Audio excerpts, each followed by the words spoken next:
This is the 2024 Honda CB650R na naka-stock exhaust. At ngayong araw, papalitan natin ang tambucho na to para lumabas yung mala sweet child of mine ng inline 4. Pero bago yan, punta muna tayo ng Caloocan kasi andun yung tambucho. Tara!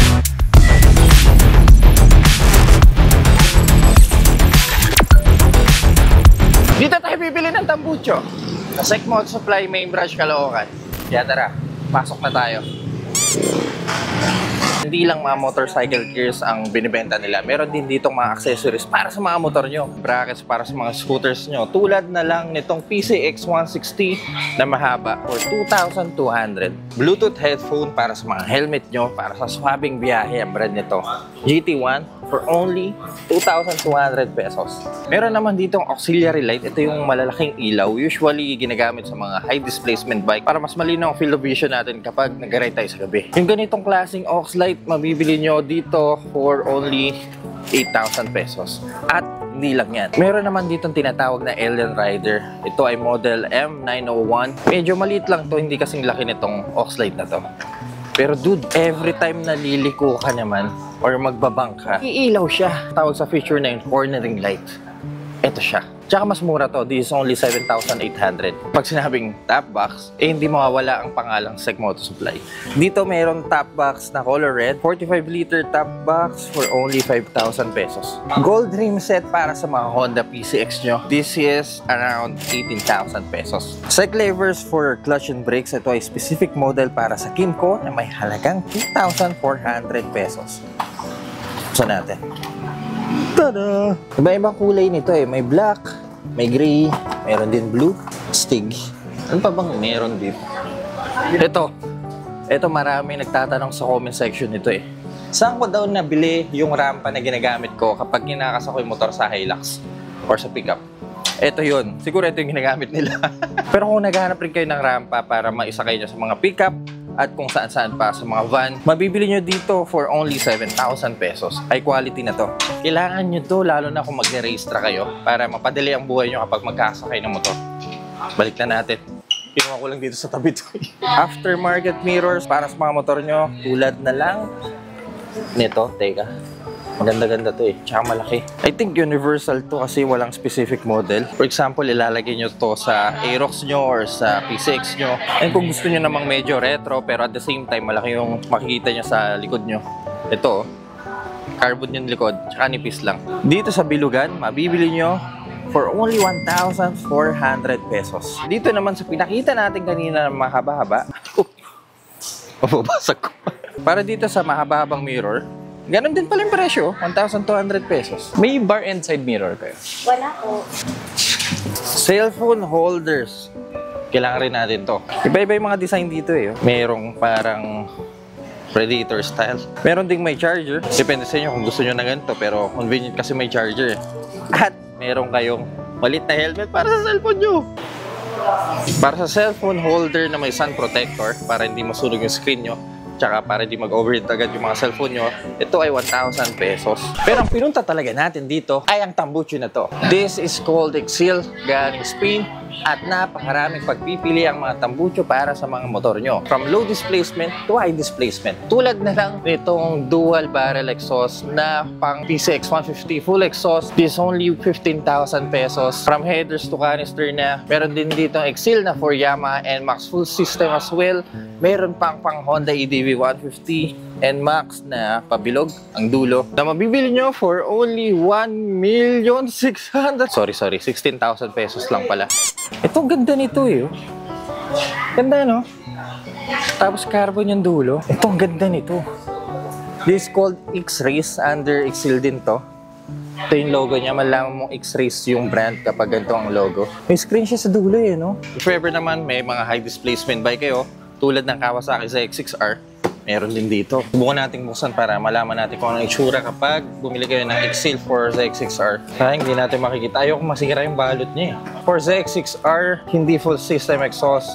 Canister lang at mid-pipe, 15,000 pesos. Guys, original Exil exhaust to ah. Galing Spain. Hindi to yung mga copy lang na Exil. Ang Transalp, pang BMW GS. At kung ano-ano pa, hindi ko naiisahin. Parang bigat nito ah. Ito ang kukunin nating Exil exhaust para sa CB natin. Ganito na lang kalaki ang box na to dahil full system exhaust to. At nakuha natin siya dito for 33,000 pesos. Ayoko man kayong bitinin pero siguro mas maganda kung sagarahin na natin buksan to. Bayaran ko lang muna at baka hindi ako palabasin ng guard eh. Hindi ko muna dito. Gano'n na lang pero? Walang kakain ng isang buwan na. Sa mga hindi po familiar sa brand, Excel exhaust are made in Spain and this is a full system exhaust that is specifically made for Honda CB650R. Excel exhaust for Honda CB650R 2024 sa halagang 33,000 pesos. Okay.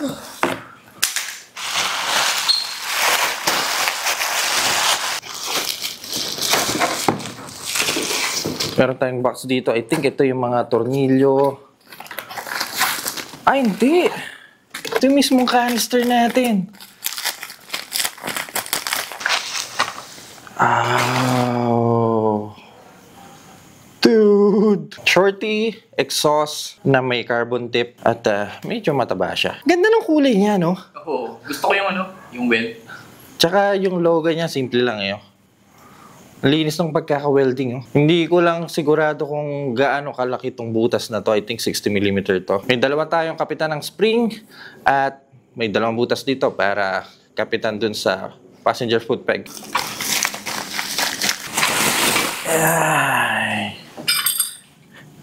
Inline 4 mga cutie pies. Well, actually, itsura ng headers niya halos parehas lang nung stock. Parang box na hinawi. Dito natin kakabit yung mid-pipe.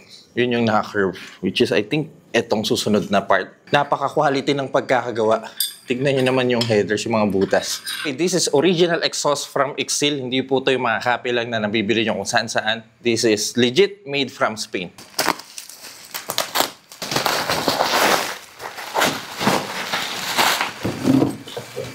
Oh!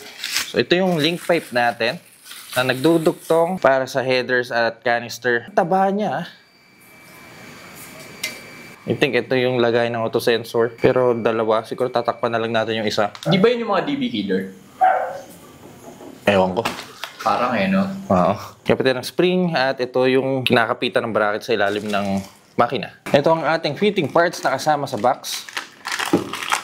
Meron tayong mga tornilyo, bracket, mga nut, clamp, bracket for our canister. Dalawang spring para magdugtong ang canister dun sa link pipe. Ito yung hinihila para sa spring. Ayan. Also, keychain! What? Nice! At additional sticker. Pero bago natin kabit ang Excel exhaust, paparinig ko muna sa inyo kung anong tunog ng CB650R ng naka-stock exhaust.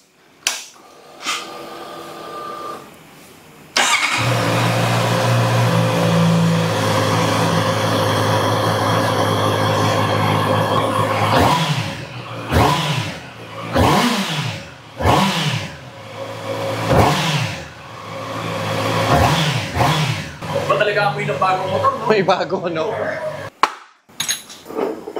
Kala ko kukunin mo yung lagari. Torque wrench, ayun.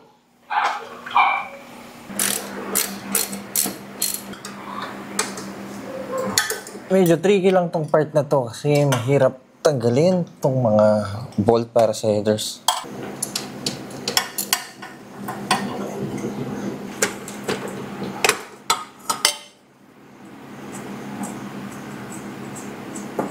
Tigas? Yan okay. Tanggal na natin ang mga nuts sa header. Ito namang auto sensor. Tanggalin natin. Tanggal na rin natin itong sakit ng auto sensor para hindi mapilipit yung wire. Yun, dali.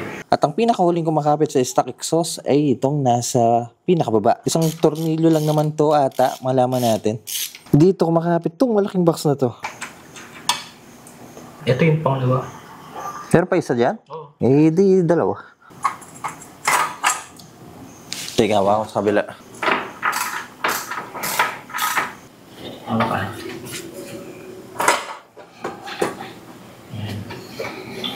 Ganda na ng mga bagong auto sensor. Eh, ay. Ilang kilo na naman ang nawala. Oh.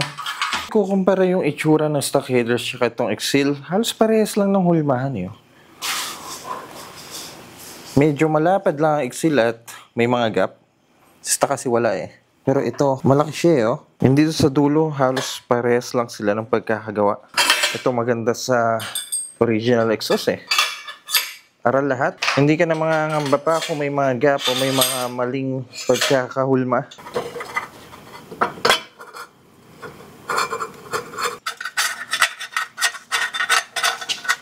Ang linis tignan ng headers. Tapos biglang dumi dito sa part na to. Ang hirap linisin pag naked bike, no? Tapos na? Lupit ka talaga. Uy! Natulot sobra na isa! Meron lang tayong nakitang maliit na problema dito sa main link na kasama sa full system exhaust. For 2024 exhaust para sa CB, kung makikita nyo, dalawang salpakan niya ng auto sensor. Which is before kasi isa lang at isa lang din ang auto sensor natin. Meron namang manual na nakasulat dito, connect broad lambda sensor at control lambda sensor dito sa kanan. So kung ilalagay ko yung isa, kailangan natin takpan yung isa. Kasi iniisip ko dito, since itong Exil is Spanish brand, baka kasi Euro bikes sa ibang bansa, as you know, may mga Euro 5 compliance na nga eh, di ba? Kasi sa ibang bansa may mga restrictions, di ba? So, with that Euro 5 compliance as well, baka may isa pang additional na sensor na design talaga para sa bansa nila. Kaso, yung mga release ng units like itong CB650R ng Philippines, wala. Hindi na na-anticipate yun.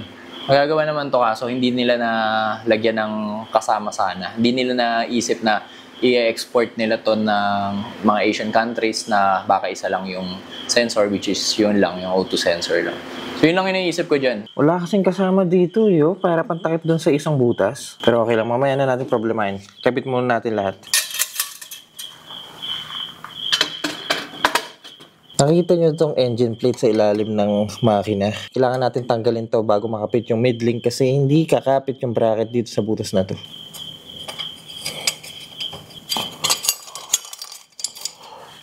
Wala na magiging silbi to. Stock na nakalagay sa ilalim ng CB. Ikakabit natin siya. Babalik natin siya. Then may kasamang M8 na nut yung Exil. Yun yung ikakabit natin dito sa dulo.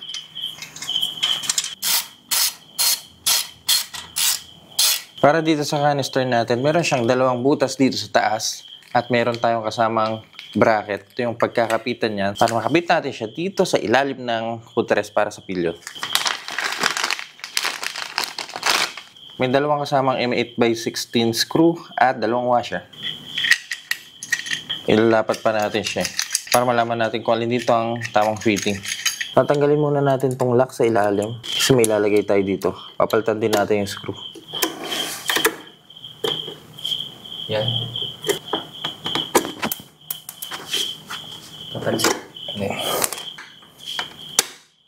Ganyan. Extra bracket. May ganito ang itsura. At supposed to be meron tayong nut. Pero ito, kailangan natin ito. Yung lock. Sabay kabit ng canister.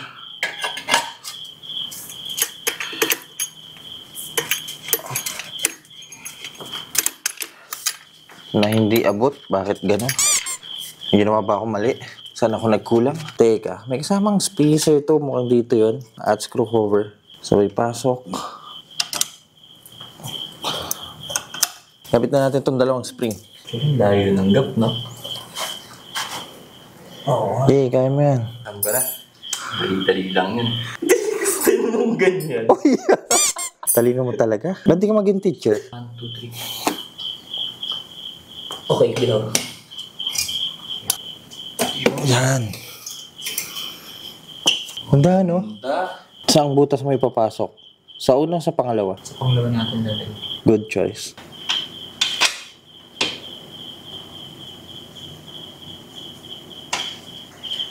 Yan.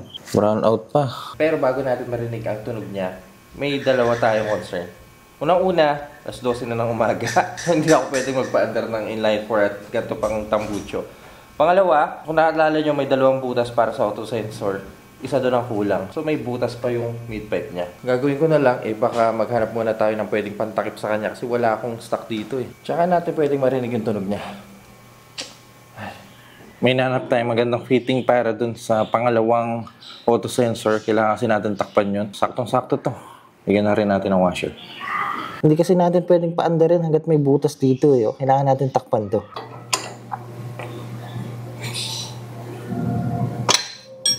Okay, moment of truth.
Dude, isa na siguro to sa pinakamagandang exhaust na nakita ko sa CB650R. Sarap patignan pag bago eh. Buti na lang nasa side yung canister natin. Hindi nandito kasi usually nakikita ko sa mga naka-exhaust sa CB. Nandito sa ilalim eh.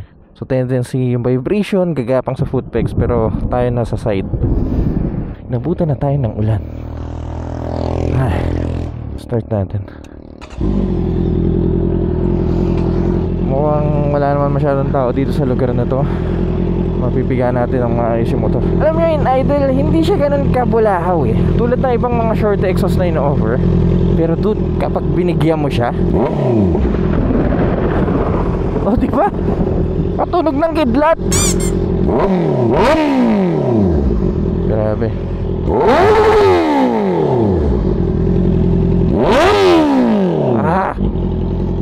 Mukhang masyado na palakas yung exhaust natin. Subukan natin kapag naanda. Eh no, kapag ganito lang takbuhan nyo, tapos bibigyan kayo first gear 4,000 RPM, medyo tame pa siya eh. Pero pag binigyan mo na,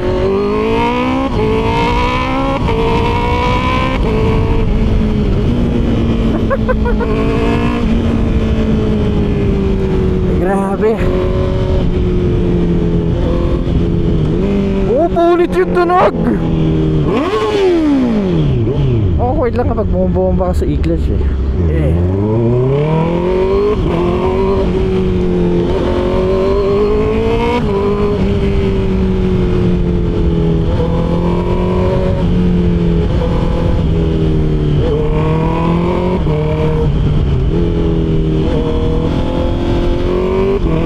Lumilip lahat ng mga tao sa paligid mo. Ayoko lang yung tunog ng downshift natin eh. Lalo na kapag naka-exhaust. Ow! Pero dito hindi eh. Ayan o, may delay eh.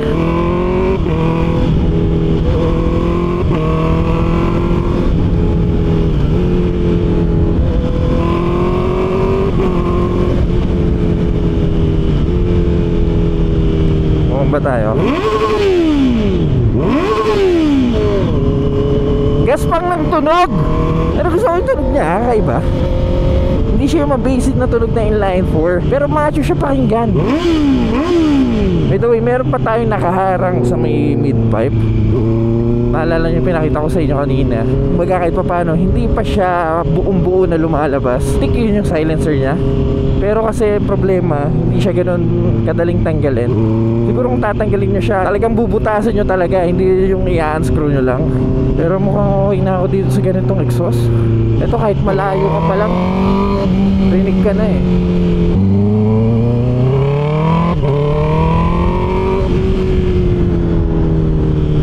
Kapag nagpapalit tayo ng exhaust, lalo na full system exhaust, usually recommended dyan remap, reflash, retune. Pero I think hindi nyo na kailangan dahil responsive naman yung throttle eh. Wala nang nangyari masama sa takbo. Actually parang napaganda pa nga eh. Siguro magpapalit tayo ng air filter, mag-racing air filter tayo or high flow air filter para makainga siya ng maayos. Ano ba to? What? Pero remap, siguro hindi muna ngayon. Awkward lang kasi usually kapag nag-slow down ako, napiga ako sa clutch. Tapos kapag ganito klase exhaust, medyo ganyan ako eh. Pero dahil naka-e-clutch tayo eh, halos gusto ng Honda, kalimutan na natin yung clutch lever eh. Tulad nga na sinabi ko sa isang video ko na original exhaust versus replica exhaust, kumbaga yung fittings ng mga to sukat na sukat eh. Yung haba, yung itsura niya, pinag-aralan talaga para fit sa motor mo. Kabaybayin ko lang ang kahabaan ng traffic na to. At punta na tayo sa garahe. Ito kulob dito eh. Mukhang pumiga ng onto eh.